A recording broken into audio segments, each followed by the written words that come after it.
nyonso bazosala na bademo par rapport à niveau bazokomela nango. Alors pendant 4 ans on a ma dépression na mona parce que j'étais accro à la musique mondaine, j'étais accro à la masturbation, j'étais accro na ba vie à ba club bani dans équipe na vie na ngai. Alors tout est vanité, vanité de vanité. Bible zoloba, à quoi servira-t-il à un homme de gagner ce monde et de perdre son âme? L'éternité qui est plus important que biloko nyonso parce que o bakufi na ba covid oyo ba l'équipe de l'équipe bango na eloko te peut-être batiki makambo biso to bomela na ngonzo to to zongo pe na nte mais âme ya moto ezali précieux. Alors na lina te ya bande ko na expliquer bango que na sali 4 ans dans sali 4 ans de dépression na la pongi te musala kuna kende su malonga te po nini ba retard l'équipe ba kati kati nga ba heure na musala no mo boyebi poto nde ezalaka soko ya ba retard trop et ba rolongolo pe ba heure ebele ba kanisa nini tio lingi no musala te donc nga na ba no la mukande butu pona sambela pona zo luka kereson ya âme na ngai. Vous voyez donc délivrance na uta indi d'abord délivrance na ngai na luka nzambe nzambe bisi ngai na kota jeune na 10 jours na kota jeune na 10 jours na bando bondela et na se ko bondela wana et au mona pena ke ba esprit ce que comme se manifester kati na ngai ngamu nazo senti que zo tambola bolate chape ya rouge au mona chape rouge ane bongone nguma olate chape bleu bomone bongone nguma je me suis nazo tambola na ta likola mutu na moni mwasi na lien internet ni avant de lina likola mutu alinga sele kaka na nzoto moto moko ye ezingi et bois qui est mopandi donc na combien komona les choses cachées au nzamba lobi je vais te révéler des choses cachées donc na combien komona réalité ça cachée derrière la beauté de la fait 8 ans presque 9 ans au Canada ou 9 ans déjà. Et mais na beti 4 ans il y a insomnie, il y a dépression na la pongite moi c'est na linga internet akomo bimelanga na ndako na chambre. Oh là la baso bimelo na chambre oppression sexuelle sexuellement tout ça azo oppressing sexuellement tout ça le aussi ma partie intime na na do sentir na zo mona ye vraiment na la pendant 4 ans na posa potango aussi lenga na konda ki vraiment le roi mutana maladie et du coup là ba prière ba gêne na la rapongi te so kangi ka misu ba kangi okingo kangi misu na zomo na pina ba démoné bazo couchinga na news misu polele likola mbetu donc ezala qui vraiment ba moment moko horrible pour ma vie je failli perdre ma vie likolo ka ya 1 minute ya conversation na moto na yebité na réseaux sociaux passons na lipena te ya bandeko bazar bandeko bazar en esprit ok linga batu na ba réseaux sociaux yebi ete vraiment nga solga nseka nalela jolicia bolingo molaima ya solo jolicia tseketa STV Congo News, nous sommes en direct. Suivez STV Congo News et les informations vraies.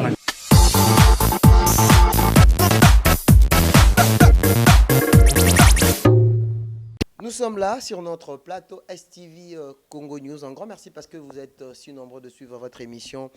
Peggy Titan, le parallélo intelligent de la presse congolaise, Tribune, avec moi-même. Je dis un grand merci à l'équipe technique qui m'accompagne. Merci aussi à la patronne, Jolicia Sampi, Mavungu. La femme, c'est l'un de cœur de Fiston Mavungu, mon patron depuis les États-Unis. Et pourquoi pas à mon sponsor, je Lili Atan, l'enchère et annonce depuis Londres. Un grand merci aussi à Junior Chamba Papa Nadjos Naïtan. Un grand merci à tout le monde parce que Mikolo Maboisinga Kenon, Peggy Titan, le parallélo. Tolinga vraiment Moussala Nao parce que c'est ça le parallélisme. Aujourd'hui, je reçois pour vous. Naïbi Kebomona qui j'avais reçu. Papa Nangaï, le pasteur Mike Kalambaï de l'église dans ta présence ministrie. Cette fois-ci, je reçois le pasteur Apo Kasongo. Yaouti Canada, Aza Diaspora, mais Aza Moana Congo. C'est avec lui, on va essayer un peu d'entretenir par rapport à si je vais belé au dozomona na internet parce que Bicho aura toujours derrière l'actualité. Je pense que Banananzambe, tout bolinga internet vraiment beaux à la brancher na STV Congo News na on a vraiment Mikolo Ndenge Bozo Kota. Merci à vous. Et merci na ma surjection na bino, merci pe na ma remarque na bino parce que nga naza moto na yo kaka merci na ba maman nyonso surtout ba maman ya Canada, ya Montréal na pe sibino vraiment un grand merci, ba maman ya Londres na pe sibino un grand merci et sur pourquoi pas bande ko na Belgique et à France na pe sibino un grand merci. Déjà ni annoncé bien je suis avec le pasteur Apo Kasongo 100% Jésus. Bonjour pasteur. Bonjour mon frère Peggy Titan. Bon séjour à Kinshasa. Ah, merci beaucoup, merci vraiment beaucoup. Comment vous allez? Je vais très bien par la grâce de Dieu. Oui. Bachar Internet Orlando Bisso, avant tout commencer, je sais pas, so pesa bangombo te soko et olandisa manamwa lilobamo. Vraiment on apprécie bandeko nyonso bazolanda biso mbote et nzamba pambola bino nzamba sala bino bolamu et tika ete mission oyo ezala édifiant pona moto nyonso akolanda yango nzamba sala bino bolamu na bandako bisika boswami dans le nom puissant de Jésus-Christ. Amen. Merci beaucoup, Pasteur Apoka Songo. Nous sommes toujours derrière les actualités parce que Naibi qui est au Timi qu'il y a poto, les low vitesse et comme encore internet et pourquoi pas trouver que Solanayo par rapport à Makambo yo peut au monde à internet. D'abord le lot réputation à Bassel Nzambe congolais Naibi que aux Liban des Arandingen. Bon, réputation il y a Moussali Nzambe. Il y a Bassali. Il y a Bassali Nzambe et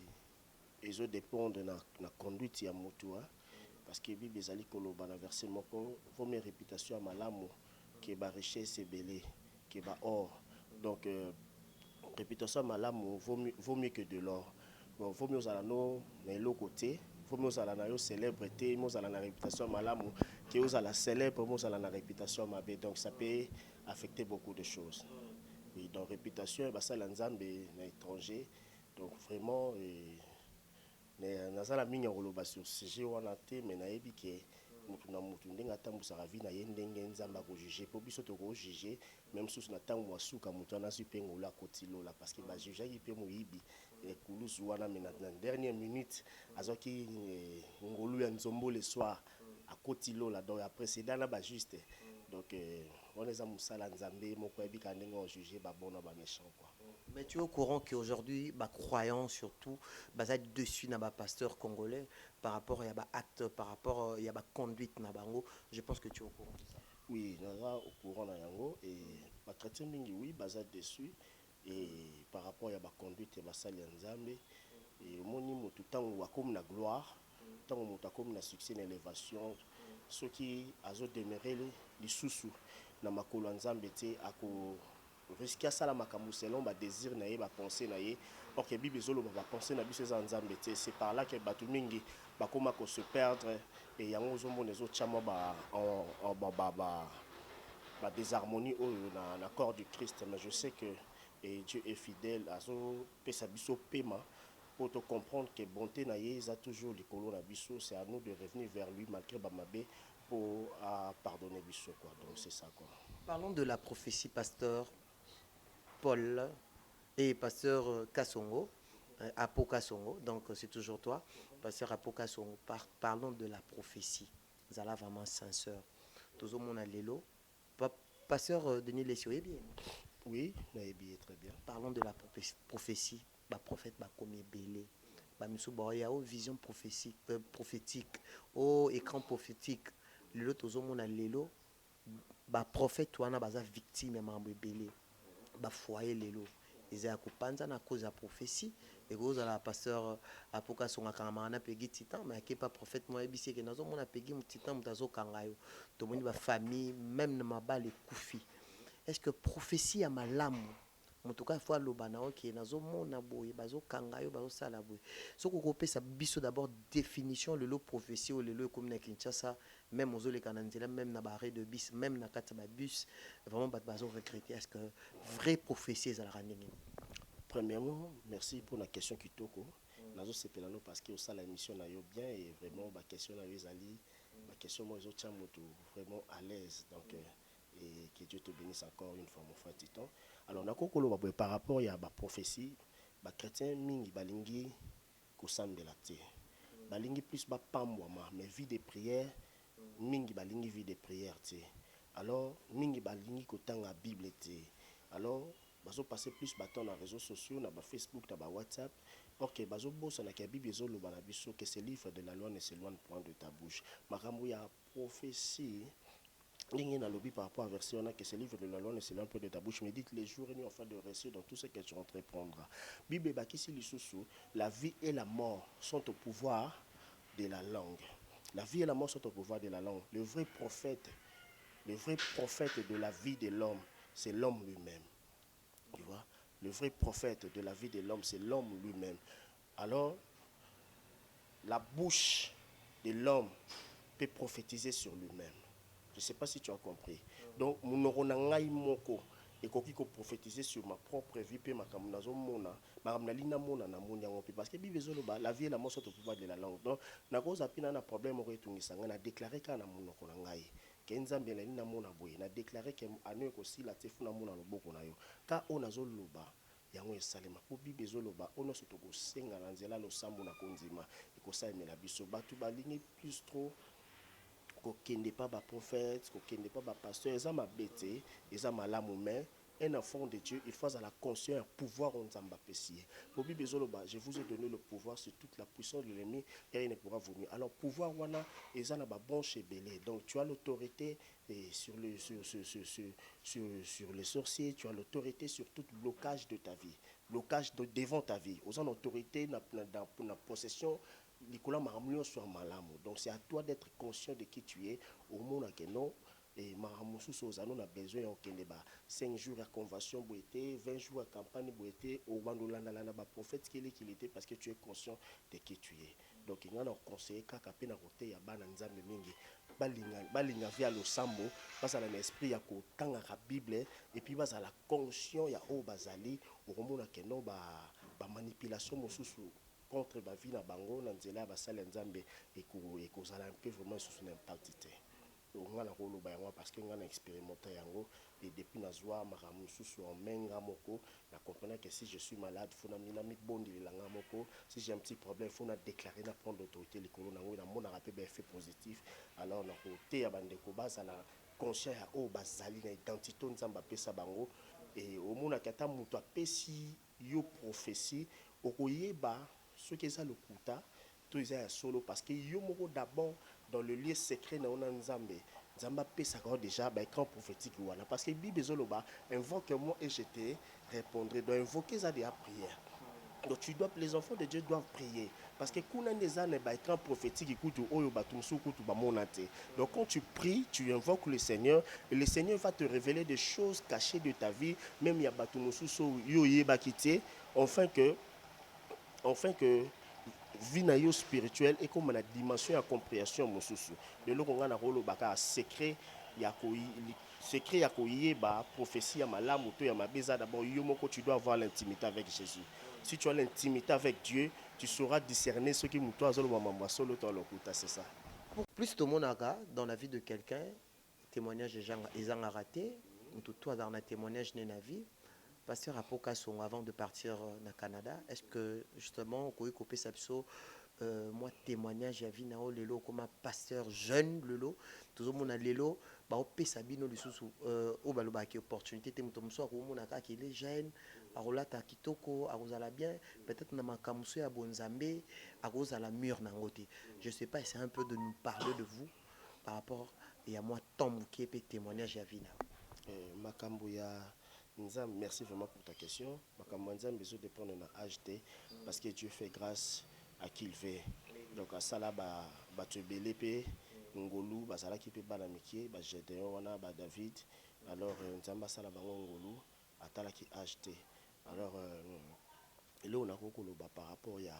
ndenge nazale lobo ezali grâce parce que tant on a kenai Canada bazala qui garçon moko nazali mutabilinga linga surtout na ba réseau mais ma qui ont na réseaux sociaux ngana lobi bonne na ke Canada boye non faut prendre lina bimisa bina ba mindele mo boye donc ba race somme et donc là na komi wana na ke ko s'inscrire na site moko ya ba mouré tout ça ba célibataire na ke ko s'inscrire et puis na yo kuta na moi sima mundele moi sona mundele bisingai na sepeli na yo est-ce que ko la kisanga nzoto na yo na suipe na fungoli Skype apesi na Skype na tout ça abenga na appel vidéo na Skype les cas na bandola kisanga nzoto na ye ngapi na se déshabiller to bando sala rapport sexuel na vidéo abongwana mobali kana otala ebo ya bongwani mobali na vidéo en plein live abongwani mobali mutu mwindu effrayé na kati vidéo et akomelinga je suis une diablesse je vais détruire ta vie si tu ne veux pas continuer avec moi cette relation effrayé kingai vraiment et na kebisa pasteur nanga ya pot bima na vie ya internet ya kwa basi na internet tout ça et puis Satan abundisaka batu bazana étoile alors je fais 8 ans presque 9 ans au Canada ou 9 ans déjà et mais na beti 4 ans ya insomnie ya ba dépression na la pongi te moi c'est na linga na internet akomo bimelanga na ndako na chambre olala baso bimelo na chambre oppression sexuellement tout ça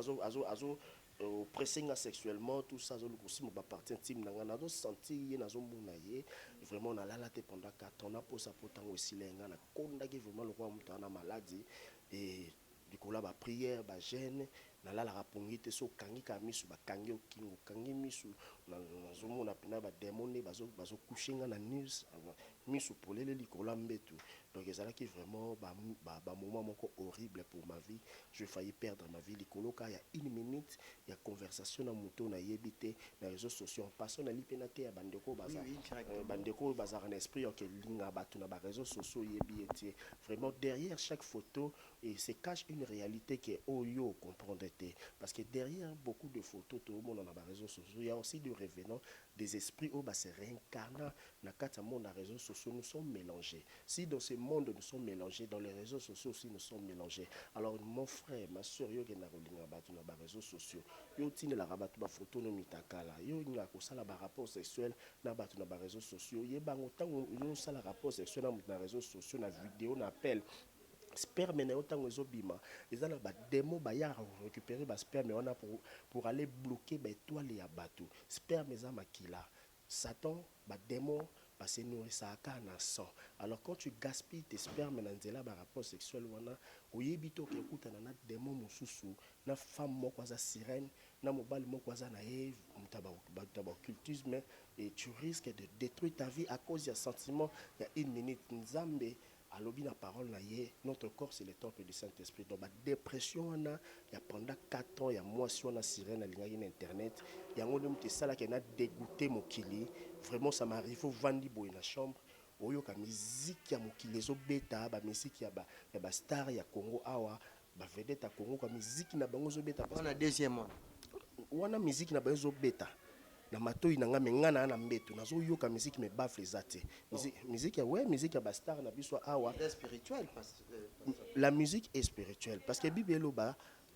Dieu siège au milieu de louanges et de l'adoration nzamba liaraka masanjoli alors Satan pa luka ba kumisa ye yepe alinga ba adorer mais puissance na ye avant de sango na nzela ya musique me batu ba yebate musique ezali point de contact mobimba que ça là que mutu vie na spirituelle ça a peut détruire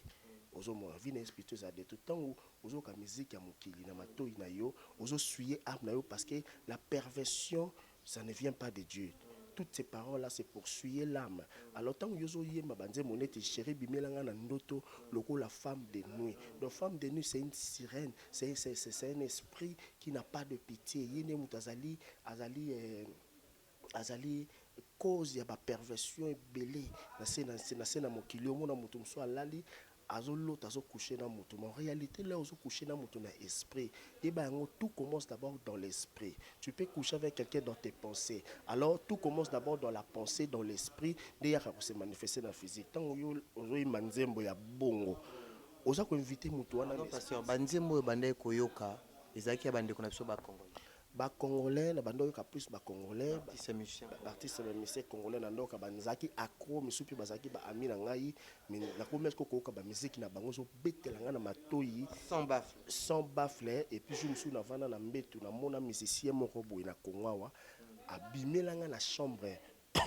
nzoto a cheval tolo polele ni longi na ye na gangi au nom de Jésus fire abandi ko kima le roi cheval ko nzoto a cheval na tuni nzambe muto abimelinga po nini ngane famille te abisinga lobi le démon que tu viens de voir là il s'appelle Akram c'est un démon il s'appelle Akram c'est un démon alors bande wona ngai jour mususu na vanda na chambre et namoni musicien mo so abimelinga na chambre parce que nazaki ya ko na comédie na alliance na bango en écoutant leur musique ozo comédie na alliance na bango ozo mona ndeni to kota na présence ya nzambe kana na adoration parce qu'ils ont touché âme na yo zo fungula yo esprit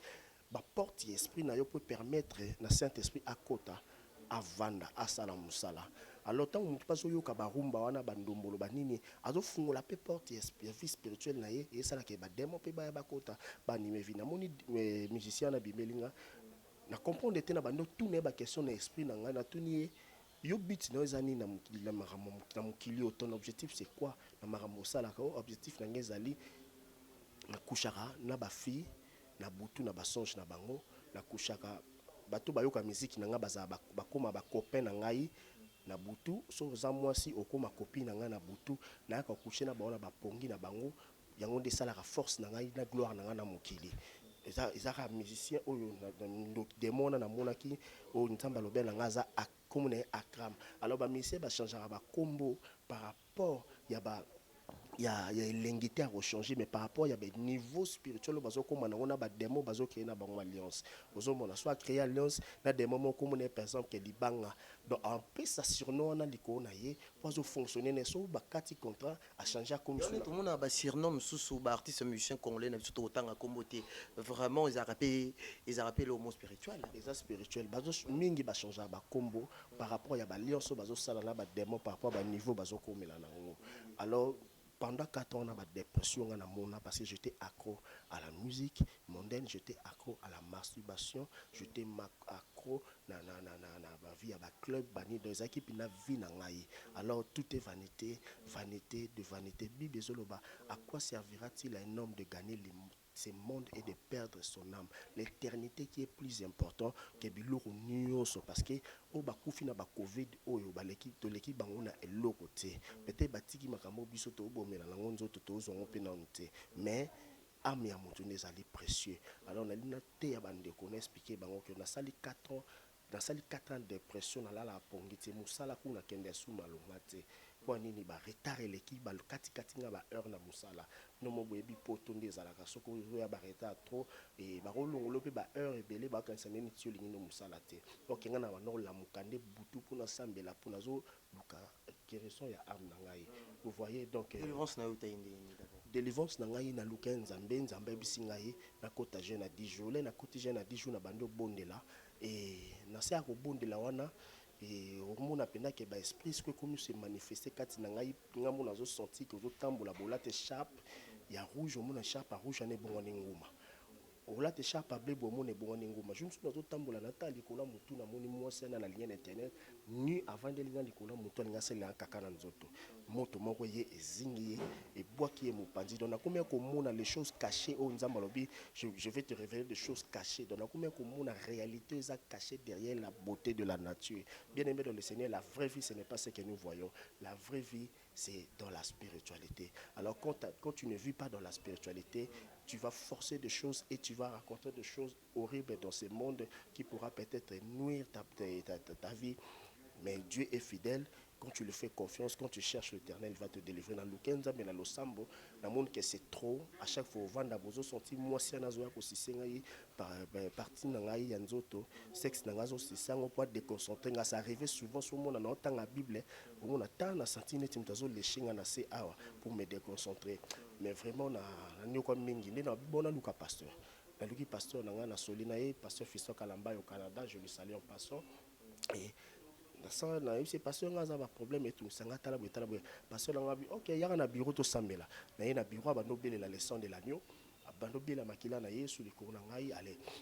esprit on est bandi ko s'agiter tikati na nga na za satan qui n'a détruit vie na ye je voulais détruire la vie de cet enfant parce que il a une forte mystère de Dieu je voulais détruire la vie de cet enfant parce que na nga tuni yo kotaki wapi Internet. Donc l'internet c'est tout un monde ndé na ko koya na surtout ki voyez na ko koya na mi moni na komi double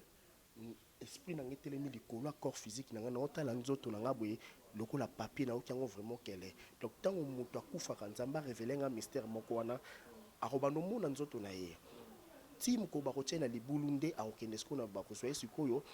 na mystère ya nzambe po akende sika o ya sengeli fo akende donc mutu ata kufi akenda amba mote amona ba scène nyonso bo sala ta ba pasola zo mona mais ba tshela libulu na ke siko donc vraiment bien aimé et nous avons deux corps physique et spirituel donc protège ton âme ce que tu fais avec ton physique peut affecter ton esprit et ça peut te faire manquer la vie éternelle donc Dieu est merveilleux talabo talandi naza boy naza jeune et na perdre vie na nga kaka pour na sentiment kaka ya bilinga linga moko boy na internet ya moto yebite et Dieu est merveilleux, il m'a sauvé. On a fait ça dans la vie na Yesu na kangama na nga parce que il lourd malunga na ngote na mukilio quoi, la convoitise de la chair et l'orgueil de la vie. Donc toutes ces choses là ça va passer quoi. Ouais. Vos relations dans un artiste musicien en gros, au boye banaki, vous êtes toujours en relation. Je sais pas au boye que son abon pe na ba prière te pour na ba longa na captivité. Oui, basungaka mutu oyo aza na volonté. Mutu aza na volonté te atosungi so betinga manelo kwa na otinga manango kaka. Mais oyo aza na volonté tozwaka tant tobondelaka nayebi naza na baami mosusu baanimateur baami mosusu bachanteur, je m'excuse. Moi pe aluki yo pe bosambeli ake mosalingaki azwa ndako moko bwasika abengi okei opriele ndako. Donc azokoa na nzambe bamisien mingi bomonaka mingi basimbana bazana baona mingi basimbana bao bakisite mais loko eza monde moko obscur fin de fin okomaka na influence moko négative kendeka na simba kisi tasala menace ya monde à comparaison. Alors ngai relation na ngana ba protection tout ça mais vraie protection ezaka Yesu. Donc naza na ngana relation bien na ba musicien ya ndenge ya mabete mais kozala na bango to collaborer tous à l'ensemble, tous... Non. Parce que on ne mélange pas la lumière avec les ténèbres. On peut se saluer, on peut se dire bonjour. Et si on peut te coutani, l'eau sur ma Suzanne, tu kaboli, moi je suis. Mais, quel azalavna, n'intégrer, n'a kota na maramuna yé, na ba fertilité. Non. Moi, dans les amba kotambo sa vie na ba fertilité sous-souté. Parce que monde na monde la fertilité, ça monde mon bouya. Fertilité à makasi et ça monde mon bouya. Donc, fertilité à makasi. Alors, bisoba na nzambe. Dans sa leçon, on a tenté à ma fertilité parce que Jésus revient bientôt. Je dois marteler sur le message de la fin des temps. Batubaya na Yesu va se convertir. Oazaki diba yende mutoriye ba mais batu na nzambe bazote atongo pourquoi batu bongo na relation na ngana bango. On se salue si possible, c'est pas un problème mais cause la vraiment ba massacro accro tezate parce que simbate quoi. Parlons de vrais miracles. Tout comme la télévision, on a guéri la maladie à sida. Est-ce que et pas un Zambé c'est possible? Le vrai miracle. Oui, le vrai miracle existe. Parce que Bible des choses qui sont impossibles à l'homme est possible à Dieu. Le vrai miracle existe. Mais mingi pe ba mo sala lango ndenge ya faux au mona ba luki ba koka moko boye ya ko fonder. Baluki batuma boya ba maladie ya ko fonder ba pesi bango ba mbongo pour ba ko sala ba spectacle parce que Jésus tango azo bikisa batu ana bikisa batu te pour na spectacle bazo bikisa moto pour moto à comprendre qu'il y a qu'un seul Dieu qui peut sauver pour se convertir à sauver. Objectif il y a ba miracle à Jésus à la qui amé à la sauver après avoir qu'on a touché na acte wana ya restauration ya miracle na vie na ye. Mais lelo ba osela ngo esprit on lia batu bala ba osela ngo esprit ya spectacle nzambe asala miracle pour na spectacle te mais ba o bazo sala ba miracle pour na spectacle bazo manipuler batu bazo sala ba miracle moko boye un peu fondé pour na ko attirer attention ya batu ba koma plus na ba nombre batu belé na église ndeko na pasteur okoza na ba milliards des âmes na église na yo. Mais si toi-même tu as conduite à bien dans Nzambe, au comme escalier, au matabatu bakelo la mais yo moko matate. Donc miracle seul existera, mais spectacle pesali. Mais quand tu es un enfant de Dieu, tu marches avec l'esprit de vérité, tu vas discerner le vrai et le faux. C'est ça. Jésus revient bientôt. Regardons un peu cette image. Image oyo, bandi qu'on a vu sur ba congolais. Mais la façon une photo je sais pas comme il a souka marambo ezo sale mais surtout marambo ezo sale mana mokilo il y a tant des églises des belé mais makambu ya mabe mati ba to et mati belé surtout na internet au monde. Qu'est-ce que tu peux parler pasteur Apokaso? Ouais, on d'accord koloba par rapport ya lelo batu basana on a respect non ya ba weite mona matanga comme nango bisika ya lisano bisika batu bazwa koluka mibali bisiko batu bazwa ko sala monzele ba frottement ya bilamba Pardon, pasteur, on a besoin sur l'autre phénomène. Phénomène, on peut comme ma casse, même la Kinshasa, même la poto, pour mon papa. Mais il sort avec sa propre fille. Elle soit banda coucher, elle soit âge à 14 ans. Si tu as un colis, tu as un fille avec peut-être avec aux amours de délivrance à l'obéon. Babilo qu'on appelle au salé, tout ça, on a 4 questions. Comme ça, au début. Merci beaucoup pour ta question, mon frère Tito. Premièrement, on est dans le banini. Par rapport à matanga, tout ça, tu basé sur un respect à Bawe. Au moins, on a un matanga, azo sala selfie, ne lungi à mon way, azo sala ne selfie, azo sikanae. Bien aimé dans le Seigneur, Jésus revient bientôt. Batu basé sur une émotion, il y a makambu, il n'y a pas assez. Basé sur na mawate, le pona bango mawa, et si ka mawe comme et si ka lisano. Zomona tango yo moni matanga eza wana bokangi photo bozo seka pembeni ya cercueil pembeni na cadavre et ezopesa sens te donc bandeko bazosa biloko wana na osepela mingi vraiment na kombo na Yesu Nzambe a changé mitema na bino Nzambe a touché bino vraiment boyeba na ko partageaka esengo na batu na motema ya solo oyo bape na ko partageaka mawa na batu na motema ya solo ozomona donc c'est vraiment très important mona mutena matanga ye na ye ko luka balinga ye alati bien ma ye na esprit te ke aya kolela na baninga omona mutu so ye wana ye na esprit alakisa bilamba bamona ke alati bien bongo mutu batie na cercueil wana kei bongo yo ozotika lolingo osala mwa lisano esika ya mawa est-ce que yo kotika la vivant pour l'éternité non alors babiloko mosusu tozomona na vie et puis biso au moins conscience ya koyeba ke non ekomeli moningi okomela penga alors na arranger ba conduite na ngai et vis-à-vis pe abatone ba ko se comporter malamu parce que lobi eza biso te lobi eza mystère moko Nzambe moko ayebeli oni ko ya lobi alors on doit toujours bien se conduire pour que Nzambe azala pe content et bateau ya kela alors par rapport à question yo tu kotuna ngai ya papa zo mana mwana ils ont pratiquement occulte ils ont la Lévitique on a salami na Belgique c'est un peu na Kinshasa dans la Lévitique ils ont pratiquement satanique surtout ba bota pe na bana ils ont pratiquement satanique le papa ozo coucher la mwana yo mwana ozo mona nudité d'abord ya papa ils alli ba malédiction ils ont vraiment ba malédiction ba papa bosala ba biloko wana bandeko bosala ba biloko wana vraiment et comme temps il faut arrêter vie oyo il y a ba péché et qu'on reporter sur le côté Dieu n'est pas là pour nous juger et alors venez à moi vous tous qui êtes fatigués chargés je vous donnerai du repos parce que l'isumu et tchara moto kilo fardeau alors tant que panza metza molongolo fardeau na opesa okimia na ye alors ils ont pratiquement satanique alors et d'abord encourager en côté parce que Nzambe asala te que papa coucher na mwana asala te que mwana coucher na papa na ye Eza bilakeli mabe c'est que je peux dire tout court eza bilakeli mabe soit papa za la kati ya misala satana et c'est ça toko mo chité toza na mois de la femme nga femme na landela ko mingi surtout na réseaux sociaux na mona vraiment oteaka mingi bandeko na biso basi surtout bilenge basi oteaka ba makasi lelo tomoni jeune fille à Congo aza victime makambo ebele victime ya complexe ya koluka libala ya kobimana ba papa mikolo mais yo ozalaka wana olendisaka bango ba epai na Nzambe je sais pas lelo ne tokomi na mois de la femme et loko nyoko ekoloba na la jeunesse ya basi ya Congo même ya diaspora vraiment mois de la femme ils ont occasion journée de la femme ou bien mois de la femme mois de la femme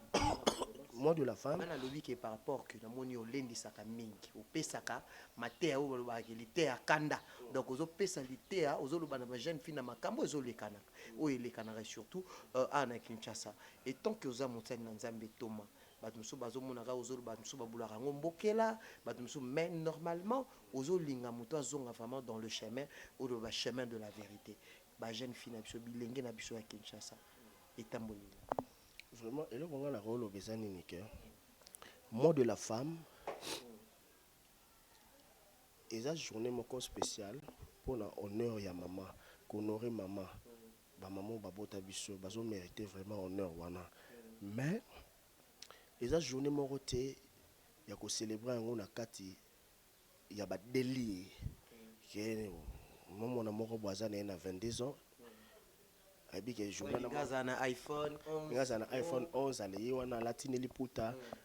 liputa mpe bokende olongola na bango yango na hotel kana pourquoi wana papa moko boye pour bapesa ka mo iPhone mo 11 bapesa mo $50 $100 après mot de la femme bango ale lobby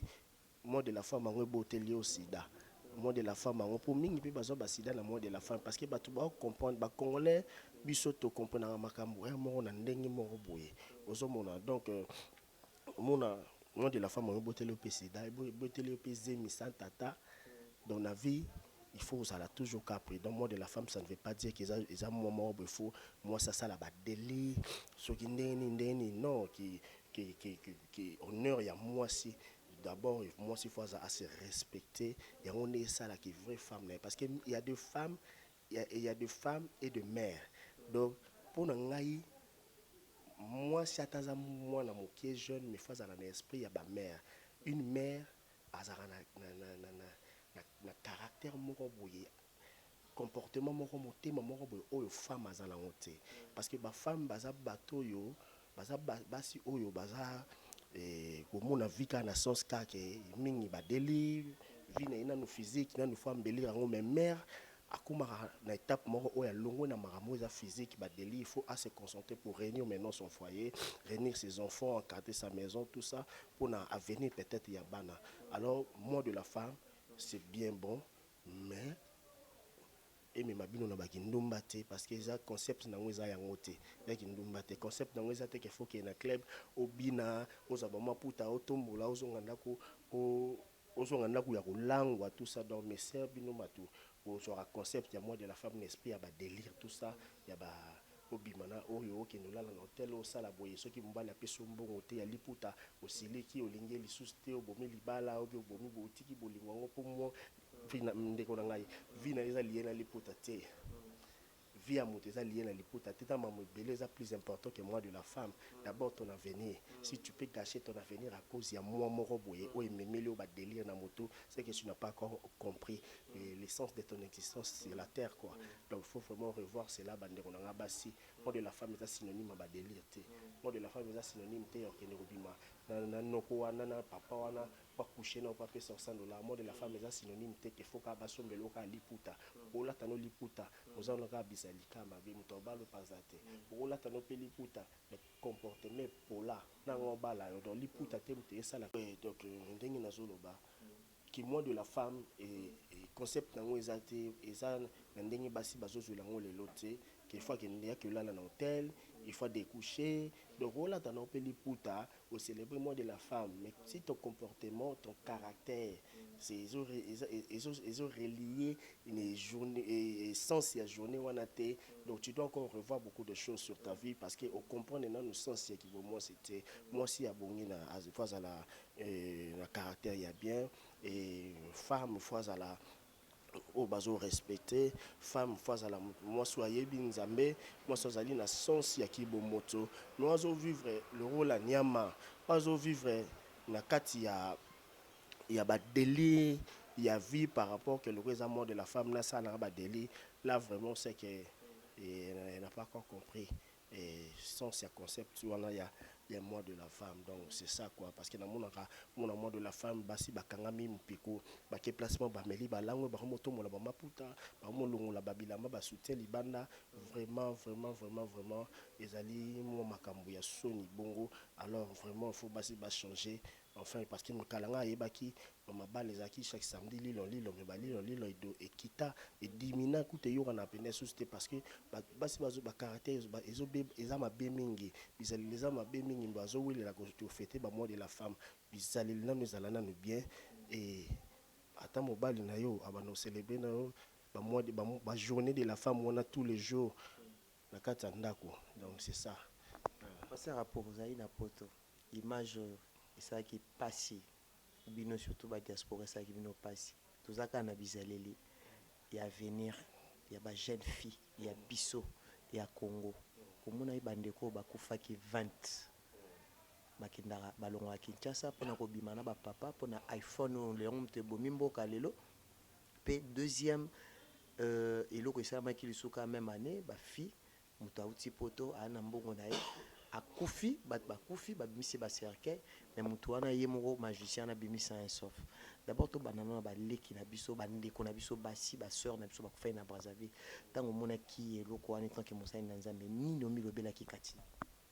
Vraiment, Bible ezali koloba, en voulant tout gagner, on risque de tout perdre. Et Bible ezali koloba lisusu ete,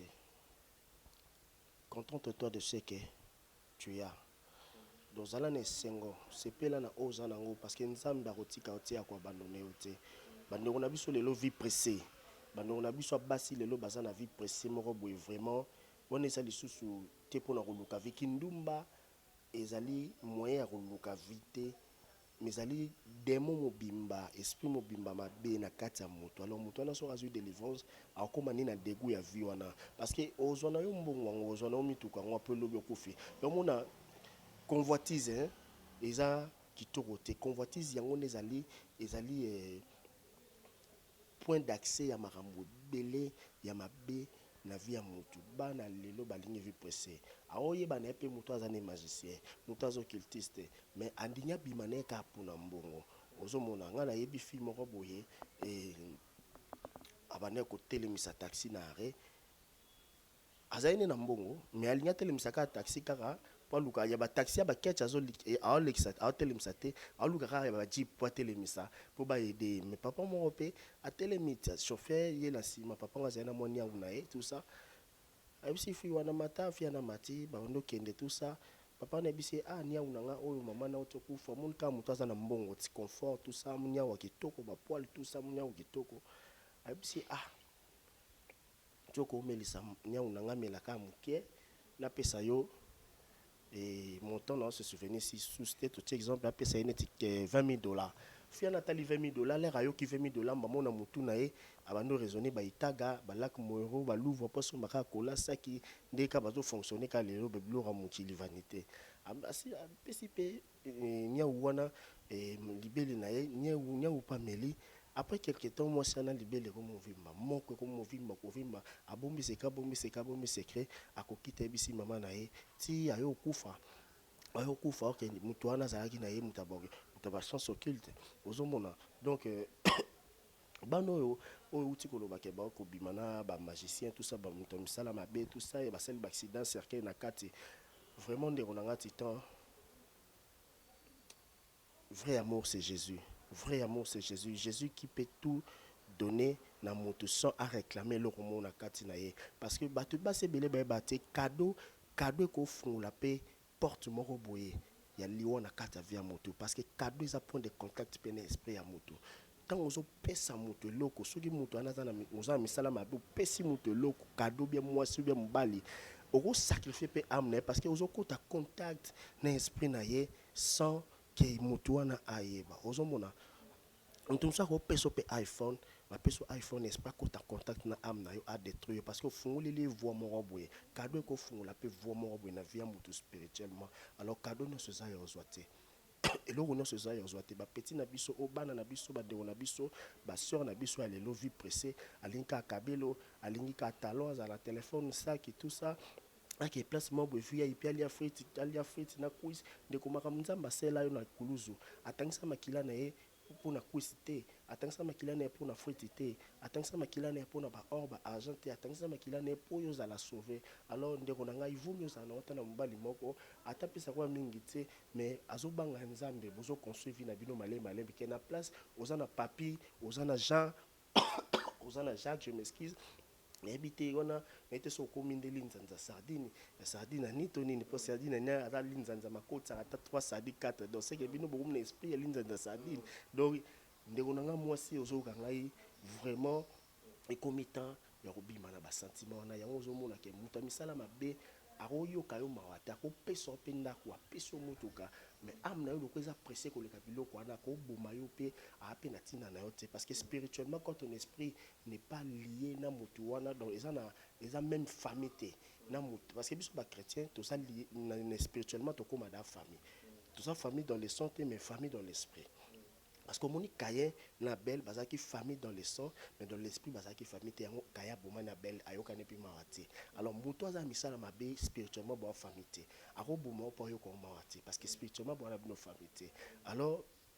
bien aimé dans le Seigneur, vaut mieux ma soeur Zokanga, il vaut mieux la tanayo plante non kuba mais ok non lola. Je voulais t'accaber la moulaï à péter. Ok, li fait l'eau. Vous mettez dans le pantalon, nous m'avons la femme à toi, fakanga li puta zelete et kauka. Que oui, aux anabadjine belé nanda kusombi on a kindumba. Et ça la binonde ni que aux abilo mon nanda kusono on a kindumba. Que aux babilo so za baba ketch mon nanda kusumba nango pour panzaki makolo place mo vient les arapasi. Via kupanza panza makolo na arapasi kana nzela ona des mots okota. Kana nzela ona sorcellerie pe okota. Donc bana ba kufaki wana. Le salaire du péché, c'est la mort. Nzamba peut s'absorber l'opportunité de vivre longtemps, mais bisumoro toyo karaete, toyo karanzambe te, yangwana toya revivre les conséquences. On a ce que je peux rajouter un peu, c'est ça. On est à la fin de notre émission. Je pense que à part Koza Pasteur, Oyemba Rapé, Oyembe Laranzambe, concours Moezo le Kana Majabu ya frère Nayo, Mike Alambaye, je sais pas un mot au Azalipe parrain Abisso. Un mot, Nassir Naibike, Oebi Nassir Zotalango, dans les réseaux sociaux, Majabu, à part Wana, Naibte, au coup, ça, la biso, moi, petit morceau, pour ne pas sentir qu'il y a vraiment en double vitesse, donc aux hôtels, aux Mbelapé, beaucoup édifié, Bananzambe. Donc, pour la Majabu, Naibike, Majabu, Zali, concours Moro Bouye, aux les canards, déjà Mikolo, Oyonde Konayo, pasteur Mike Alamba, comme appelé pasteur, qui chante, Yopé même, qui chante, on a mis aux appels pasteur. Je ne sais pas, Bananzambe ne peut pas comprendre qu'il y a un souka. Tu peux taper moi, monsieur le musicien, il me pose à mon talon, et édifier Bananzambe pour notre voilà. Un mot d'abord pour le pasteur Mike Kalamba et pour le concours à Salamaja. Vraiment, félicitations à toi, l'homme de Dieu, pasteur Mike Kalambaye, que le Seigneur vraiment vous bénisse. Aucun de l'issue musique n'a pas idée oyo, parce que moi conseille mon qui l'issue et na mon aramingi ba chante na biso chrétien awa na Congo. Bazala un esprit à mon égoïsme mingi. Donc lika yé mo ko apparaître ta comme na 50 ans 55 lika yé apparaître moment na jour musu pas ko fi akei atikali kutika ta ba disciple était objectif ya leadership et ça qu'il faut créer ba disciple pour to kei otika bilembo. Nous allons continuer. Yango Jésus tango sali musala na ye atiki 12 ans les boti ba bise boti pi ba pasteur Mike Kalamba na kati. Alors ministère est à ton moroboye istopara. Alors faut préparer relève de façon qu'à ta lobby nzamba super manayo pour mutaza mettre souffle de vie na yazate. Faut tika bilemo ba empreinte pour musala na ekoba yo moni bandoki bazara no amon kanya ku fatigue mikindoki mo place mo pour mona mo pour ya kola nango apesa pe batu mususu zo mona. Donc eza ba stratégie ba zongo ne pa nzambe mais biso bana na nzambe to jouer ba couper cette opportunité na bandero mususte donc Ido Mike Kalamba yazui pasteur Mike Kalamba c'est vraiment une initiative il y a bien pour nous couper sa chance na ba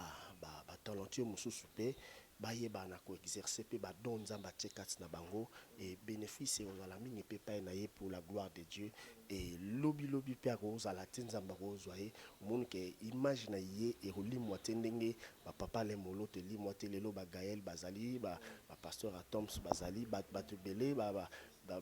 je sais pas Banadège tout ça aux hommes que non et ça bari papozo moi que yazaki plus cimenti ka bango liboso pour ebi na rose à la pété lobby na préparer relève un vrai leader il doit toujours préparer relève moko boye c'est toujours important pour nous garder toujours caché ya musalo nzamba pesa et demeurer toujours vraiment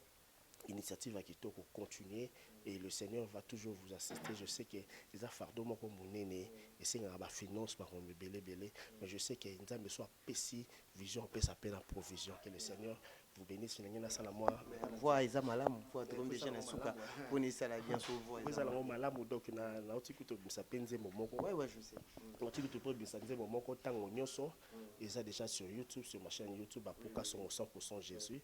et tango nyonso yosalaka nga babien tango nyonso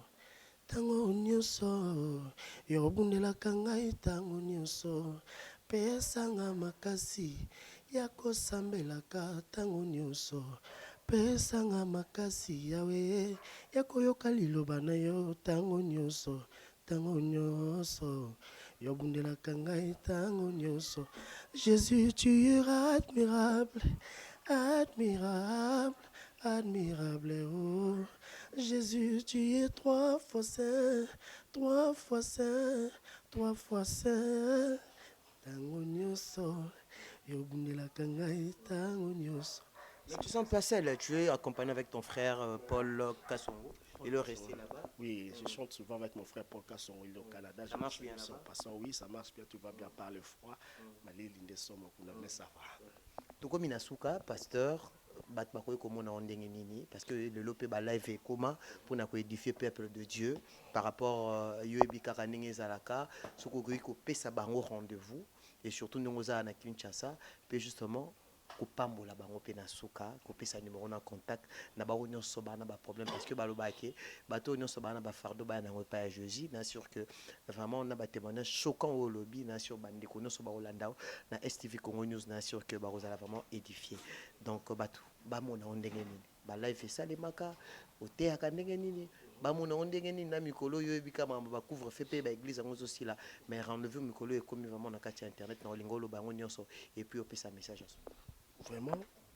je peux numéro dans WhatsApp, nous sommes en contact avec Salina. Je sais le nom WhatsApp il y a Canada, ils allaient +1 613 410 83 10. Nous allons na compte YouTube nangai batu bakouya ko s'abonner pe kuna. Ils allaient Apoka Songo 100% Jésus et puis nous na Facebook Apoka Songo, j'ai aussi une page La Joie de Dieu Évangélisation. Donc ça va prendre un contacter facilement et pour le sambo langai et nayebi ete bato belé balandi biso eza na bato nso pe baza